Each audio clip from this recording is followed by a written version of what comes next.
Aula de hoje, condutores elétricos em equilíbrio, tá?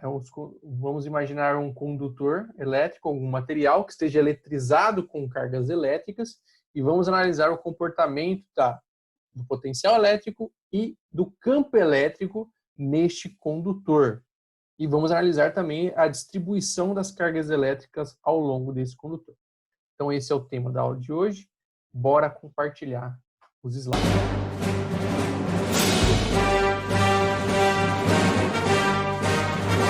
O tema da nossa aula de hoje, condutores elétricos isolados, tá? Por que isolados? Porque nós vamos analisar cada condutor individualmente, tá? Sem estar próximo de nenhum outro condutor, sem estar em contato com outro. Vamos pegar apenas o condutor e analisar ele de maneira isolada, apenas ele. Beleza? Com isso aí, a primeira definição que nós vamos fazer sobre ele é o que são condutores em equilíbrio eletrostático, tá? O que são condutores isolados? Imagine um condutor elétrico, beleza? Onde ele foi carregado com cargas elétricas e depois de um tempo eu vou analisar essas cargas, essa distribuição de carga, tá? Quando que esse condutor está em equilíbrio eletrostático?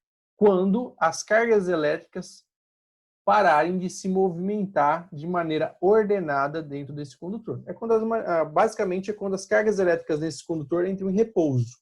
Seria mais ou menos isso, tá? Então imagine ali que eu carrego esse condutor com cargas elétricas, depois de um tempo essas cargas elétricas ficam basicamente em repouso neste condutor. As cargas elétricas param de se movimentar de maneira ordenada, beleza? Elas vão ficar estáveis em algum lugar do condutor.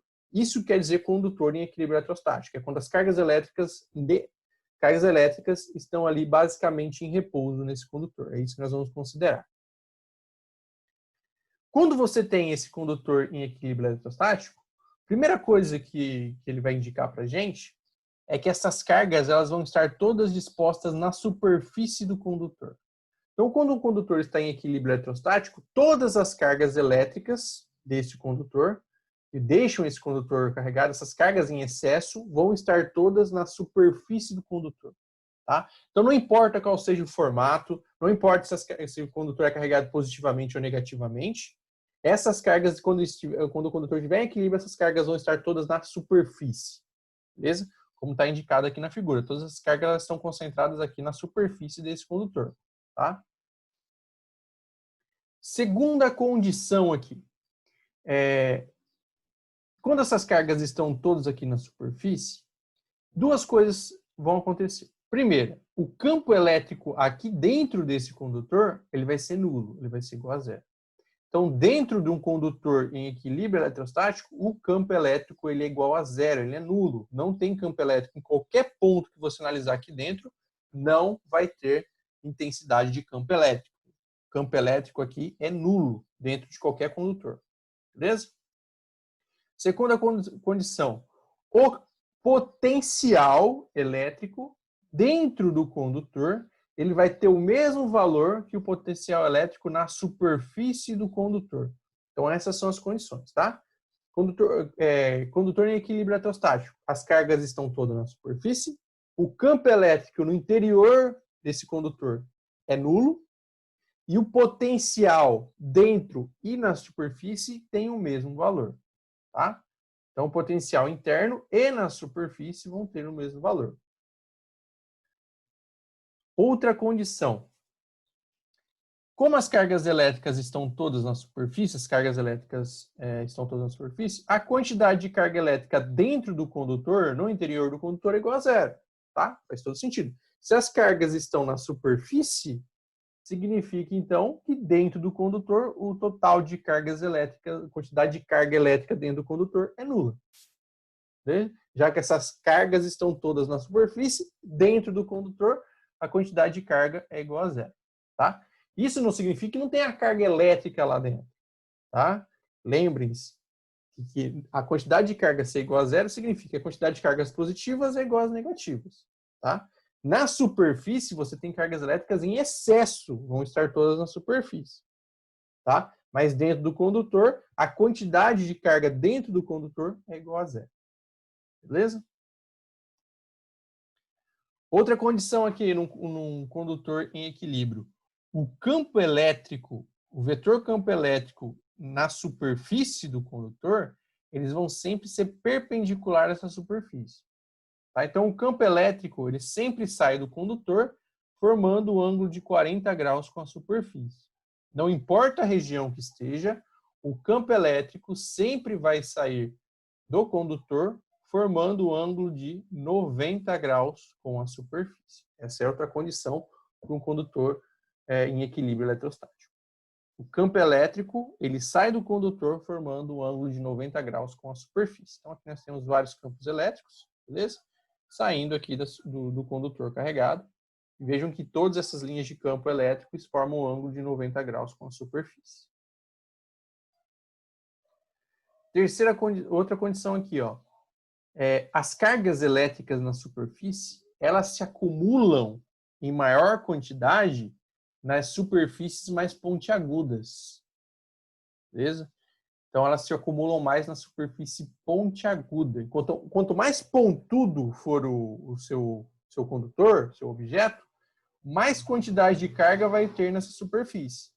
Então, aqui nós temos um condutor aqui com uma forma geométrica qualquer. Vejam o seguinte, que a concentração de carga nessa região que é mais pontuda, ela é maior que nessa região 2, que é mais larga, e nessa região 3, que também é mais larga. Então, vejam que aqui nessa região 1, eu tenho maior concentração de cargas. Por quê? Porque ela é mais pontiaguda. Então, essa é uma outra condição para os condutores elétricos. Tá? Quanto mais pontiagudo for o objeto, maior a concentração de carga vai ter naquela região. Não que nas outras não tenham, tá? Mas aqui nas pontas você vai ter maior concentração de cargas elétricas. Beleza? Isso aqui explica o fato dos para-raios serem pontudos. Toda vez que você olhar um para-raio, ele vai ser pontudo. Ele vai parecer um tridente com 3 pontas. Por quê? Porque como eles são mais pontudos, vai ter uma grande concentração de carga nessas pontas. Beleza? Então, quando houver uma descarga elétrica da nuvem em direção ao solo, essa descarga elétrica ela vai ser atraída por essas pontas, que tem uma grande concentração de carga. Então, o raio ele vai fazer um desvio para chegar até essas pontas. Porque aqui vai ter muita carga elétrica. E essa outra carga elétrica vai ser atraída, certo? Força elétrica. Elas vão se atrair. Quando aqui em cima, se eu tiver uma nuvem carregada com cargas positivas, o para-raio vai estar cheio de cargas negativas por causa da atração, né? As cargas positivas da nuvem vão atrair as cargas negativas que estão lá na Terra. Por isso que todo para-raio é aterrado, ele é enterrado na Terra. Por isso que a gente diz que ele é aterrado. Essas cargas elétricas da superfície da Terra vão ser atraídas pela nuvem, e quando houver a descarga, essa descarga elétrica vai ser atraída pelas pontas dos para-raios, porque lá tem grande concentração de carga. Em contrapartida, se a nuvem for carregada com cargas negativas, esses para-raios vão estar completamente carregados de cargas negativas. Então, quando houver a descarga, elas vão ser atraídas aqui por essa ponta do para-raio. Então, por isso que os para-raios são pontiagudos. Porque quanto mais pontudo, maior é a concentração de carga, e quanto maior a concentração de carga, maior vai ser essa força de atração entre a descarga elétrica da nuvem e o para-raio. Beleza? E fazendo esse pontudo, o raio cai no para-raio, não vai cair na sua casa, não vai cair na sua antena, não vai cair numa árvore, certo? Ele vai escolher cair exatamente no para-raio, porque a força de atração do para-raio é maior. Por isso, quando você está num campo, tem uma tempestade muito forte, não é aconselhável você ficar num campo aberto. Por que não é aconselhável você ficar num ponto aberto? Porque se você estiver num campo aberto, a coisa mais pontuda que vai ter naquele campo é a sua cabeça. Então, inevitavelmente, o raio vai seguir você e vai atingir a sua cabeça. Beleza? Por que não é legal você ficar embaixo de árvores? Porque a árvore tem os galhos que são pontudos. Então, se houver uma descarga elétrica, a ponta do galho vai atrair aquele raio para a árvore e vai acabar atingindo você. Então, o ideal, pessoal, quando tiver uma tempestade, é você ficar em um abrigo, certo? Que seja o mais plano possível. Tá? O mais plano possível e o mais baixo possível. Tá? O ideal é que você esteja numa casa rodeada por árvores ou que tenha um para-raio perto de você. E daí as cargas vão ser atraídas pelo para-raio. Certo? Então, por isso que tem os para-raios, por isso que não é importante numa tempestade você não ficar em campo aberto. Para você não ser a coisa mais pontiaguda naquela região. O raio não ser atraído pela sua cabeça. Beleza? Segurar, tem gente que numa tempestade usa guarda-chuva num campo aberto. Isso é muito perigoso. O guarda-chuva ele vai funcionar como para-raio, ainda mais que a ponta do... Sempre todo guarda-chuva tem uma ponta ali, onde vai ter uma grande quantidade de carga acumulada. Vai ser um para-raio muito forte ali para aquele caso. Beleza? Consequentemente, pessoal, onde eu tiver uma maior quantidade de cargas, onde eu tiver uma maior concentração de cargas, eu vou ter um maior campo elétrico também. Lembrando que o campo elétrico ele depende da quantidade de cargas. Então, o campo elétrico nas regiões mais pontiagudas, ele é maior do que nas regiões menos pontiagudas. Tá? Então, olha aqui, ó, a região 1 é mais pontiaguda, a região 3 é menos pontiaguda que a 1, e a região 2 aqui é menos pontiaguda que a região 3. Então, aqui nós vamos ter o campo elétrico na região 1 maior que o campo elétrico na região 3, que é maior que o campo elétrico na região 2. Tá? Então, quanto mais pontiagudo, maior a quantidade de carga, e quanto maior a quantidade de carga, maior é o campo elétrico naquela região. Beleza? Uma outra coisa importante também que eu vou falar para vocês é o seguinte, falando ainda em tempestade. Vamos supor que você está andando de carro e seu carro é atingido por um raio. Beleza? Cai uma descarga elétrica em cima do seu carro. O lugar mais seguro para você estar nessa condição é dentro do seu carro. Por quê? Porque quando cair essa descarga elétrica cair no seu carro, todas as cargas elétricas elas vão querer ir para a região da superfície. Então, se você estiver dentro do seu carro, você não vai estar sujeito a essas cargas elétricas. As cargas elétricas vão estar todas fora do seu carro. E dentro do seu carro não tem campo elétrico. Então, você está protegido dentro do seu carro. Porém, o seu carro ele tem rodas de borracha. Então, essas cargas elétricas que estão na superfície não vão ir para a terra. Eles vão ficar isolados. Então, seu carro vai ficar todo carregado, como se fosse um condutor em equilíbrio eletrostático. Beleza? Como que você faz para você se salvar dessa? Porque se você abrir a porta do seu carro e for para fora, as cargas elétricas vão atrás de você, porque você vai estar no lado de fora. Enquanto você estiver do lado de dentro, você está salvo, está safe. Agora, se você abrir a porta e tirar a cabeçona para fora, as cargas elétricas vão ir atrás de você. Então, o que você deve fazer para conseguir sair do seu carro com segurança? Se o seu carro ainda estiver em funcionamento, tenta encostar ele numa parede, em algum lugar. Porque daí encosta na parede, as cargas elas vão para a parede e descarrega e seu carro volta a ficar neutro. Beleza? Colocar o assoalho em cima de alguma coisa, tipo tem um morro, tenta encostar a parte de baixo do carro no morro, numa cerca. Pede para alguém jogar algum material lá para encostar no carro, encostar no chão. Mas você não deve sair do carro. Tá? Quando que você vai sair do carro? Só vai sair do carro se tiver risco de explosão. Por exemplo, bate num poste, cai um fio de alta tensão, aquele fio de alta tensão fica ali em cima do capô do carro. Enquanto você estiver ali dentro, está safe. Tá? Então, o ideal é você não sair do carro. Quando você vai sair do carro? Se nessa situação estiver vazando gasolina, estiver dando faísca, aí tem risco de explosão ou de pegar fogo. Aí você tem que sair do carro. Como que você faria para sair do carro? Você deveria abrir a porta com o seu sapato, pega o sapato e abre a porta com o seu sapato, deixa a porta aberta, e tenta saltar pela porta do seu carro. Aqui está a porta, você está aqui dentro, tenta saltar pela porta do seu carro para sair do carro. Tenta saltar. Do banco ali você salta sem tentar encostar em nada. Abre a porta com o sapato e pula pela porta. É assim que você deve fazer para sair neste caso, tá? Mas se não tiver risco de explosão, não tiver fumaça, não tiver vazando gasolina, não tiver faísca, fica dentro do carro. É a coisa mais segura a ser feita. Beleza? Esse sistema aí das cargas elétricas ficarem todas para fora, não machucarem, não ferir a pessoa que está ali dentro, esse sistema é chamado de gaiola de Faraday. Foi o primeiro cara que usou essa teoria de maneira segura. Ele entrava dentro de uma gaiola e fazia ali vários raios saírem, atingirem aquela gaiola de metal, enquanto ele estava ali dentro. Ele não sofria dano nenhum. E aquelas descargas elétricas enormes, ele ficava ali dentro sem sofrer dano. Aí, quem fez isso foi Faraday, então por isso que o nome desse sistema é chamado de gaiola de Faraday. Enquanto você estiver dentro dessa gaiola, você não tem perigo de sofrer uma descarga elétrica. Beleza? E a sétima condição aqui que eu tenho para falar para vocês é quando você tem uma esfera carregada. Se você tiver um sistema esférico, não tem região pontiaguda numa esfera. Beleza? Se você não tem uma região pontiaguda numa esfera, então as cargas estão totalmente distribuídas de maneira igual na superfície. Qualquer região ali da superfície que for pegar tem a mesma quantidade de carga. E se eles têm a mesma quantidade de carga em toda a região, significa que o campo elétrico aqui em torno da esfera ele é todo constante. Tá? Então não tem uma região aqui onde o campo elétrico é maior, nenhuma região onde o campo elétrico é menor. Tá? Não existe uma região onde tem mais, nenhuma região onde tem menos concentração de cargas elétricas. Como ela é esfera, não tem ponto. Então está tudo distribuído de maneira uniforme. Beleza? Então, essas aí são as condições para que você tenha um condutor elétrico em equilíbrio eletrostático. Beleza? E desses princípios surgiram os para-raios e a gaiola de Faraday. Beleza? Como eu falei por último, eu falei aqui das esferas, tá? Que ela tem distribuição uniforme de cargas, tem os campos elétricos ali também saindo de maneira uniforme, sempre formando 90 graus aqui com a superfície, mas eles têm todos o mesmo valor aqui nessas redondezas, beleza?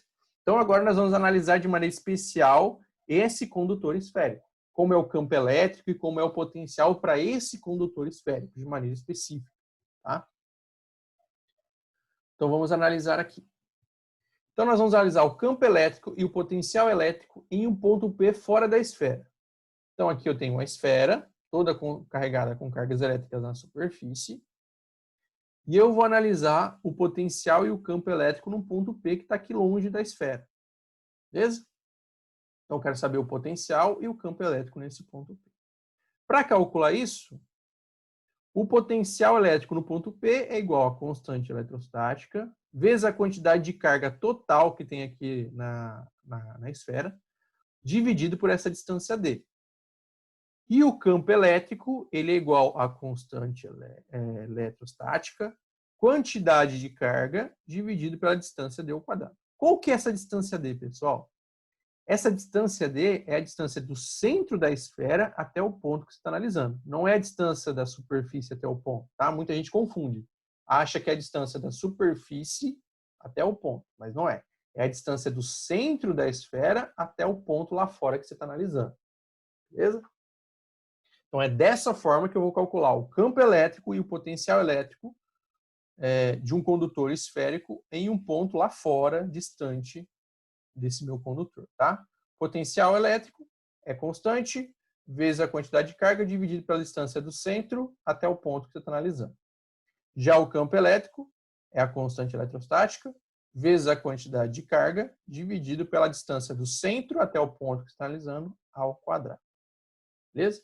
Então, essas são as equações para você calcular o potencial e o campo elétrico nesse ponto P aqui. Beleza? Então, essa é a primeira região que nós analisamos. Fora da esfera, longe da esfera. Beleza? Ao redor da esfera. Calcular o campo e o ponto em umas regiões dessa distância.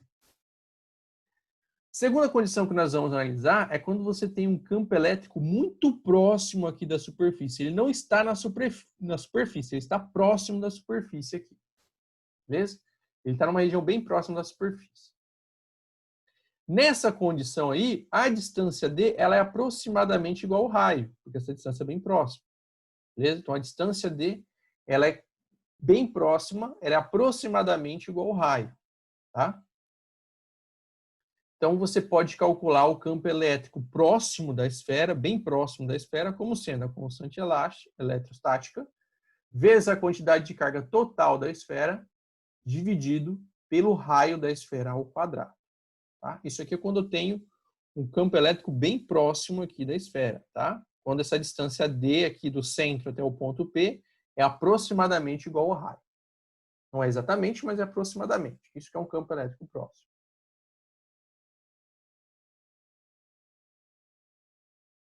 Agora, como eu faço para calcular o campo elétrico e o potencial elétrico na superfície da esfera? Exatamente na superfície da esfera. Aí, nessa condição, o campo elétrico na superfície da esfera ele é igual a metade do campo elétrico próximo. Tá? Então, quero que vocês entendam isso. O campo elétrico na superfície ele é igual a metade do campo elétrico na proximidade, ou seja, o campo elétrico na superfície dessa esfera é igual a metade da constante eletrostática vezes a quantidade de carga total dividido pelo raio da esfera ao quadrado. Tá? Então, na superfície é assim. Beleza? Campo elétrico próximo é assim. Beleza? Campo elétrico na superfície é metade do campo elétrico próximo da esfera. Agora, o potencial elétrico na superfície, aí ele é igual à constante eletrostática vezes a quantidade de carga dividido pelo raio. Tá? Isso aqui é para o potencial elétrico. Tá? Aqui é o campo elétrico na superfície, aqui é o potencial elétrico na superfície. Agora nós vamos calcular o campo elétrico e o potencial elétrico dentro da esfera. Tá? Nós estávamos analisando de fora para dentro. Agora, aqui dentro da esfera, como que eu faço para calcular o campo elétrico e o potencial elétrico? Como eu falei para vocês lá, para qualquer condutor, não importa a geometria desse condutor, quando ele está em equilíbrio eletrostático, o campo elétrico no interior é igual a zero. Tá? Então, o campo elétrico interno da esfera também é zero. Se funciona para qualquer condutor, para a esfera funciona também. E o potencial elétrico dentro de qualquer condutor em equilíbrio é igual ao potencial na superfície. Tá? Isso para qualquer condutor, então para a esfera funciona também. Então, o potencial elétrico dentro do condutor, ele vai ser igual ao potencial elétrico na superfície, que é igual a constante, vezes a quantidade de carga, dividido pelo raio da esfera. Beleza? Então, esses aí são as equações de como calcular o campo elétrico e o potencial em cada região dessa esfera. Na parte interna, na superfície, próximo da superfície e afastado da superfície. Essas são as equações que devem ser utilizadas. Beleza? E aqui, pessoal, eu vou mostrar para vocês como é o gráfico, tá? Então, aqui é o gráfico do potencial elétrico. Vejam como é, ó. Potencial elétrico no interior, ele é igual a zero. Tá? Então, dentro aqui da esfera, desde o centro da esfera até a superfície, ele é zero. Exatamente na superfície, ele é metade da constante elástica vezes a quantidade de carga dividido pelo raio ao quadrado. Beleza? Isso aqui na superfície. Próximo da superfície, que é essa região próxima aqui, o campo elétrico é K vezes Q dividido pelo raio ao quadrado. Então, esse é o valor aqui próximo da superfície. Na superfície é assim, dentro da esfera é zero, próximo à superfície é assim. Aí para fora, para qualquer outra região, é essa equação. O campo elétrico externo é igual a constante eletrostática vezes a quantidade de carga da esfera, dividido pela distância do centro da esfera até o ponto que você está analisando ao quadrado. E o potencial elétrico para a esfera, o gráfico do potencial elétrico é assim. Ó. Na parte interna aqui da esfera até a superfície, o potencial ele é K vezes Q dividido pelo raio da esfera. Isso do centro até a superfície. Para fora da esfera, você usa aqui o potencial elétrico externo, ele vai ser igual a K vezes Q dividido pela distância do centro da esfera até um ponto externo aqui qualquer. Beleza? Então, essas aí são as condições envolvendo potencial elétrico e campo elétrico para condutores, de maneira geral, mas mais especificamente para as esferas. Essas equações que estão aqui, ó, essas equações são válidas apenas para condutores esféricos, tá bom? Essas equações aqui só valem para condutores esféricos. O que vale para todo condutor? Campo elétrico aqui dentro é zero, beleza? E o potencial elétrico interno é igual ao da superfície. Mas essas fórmulas aqui só valem para condutores esféricos, beleza? Então, basicamente, esse slide é o resumo da aula inteira, tá? Aqui você tem as equações para as esferas, você tem aqui o gráfico para essas esferas, beleza? E essas condições do campo elétrico interno ser zero, e aqui o potencial interno e na superfície serem iguais, tá? Então, se vocês puderem tirar um print dessa tela, essa tela vai ajudar vocês a responder qualquer questão sobre condutores em equilíbrio eletrostático. Beleza?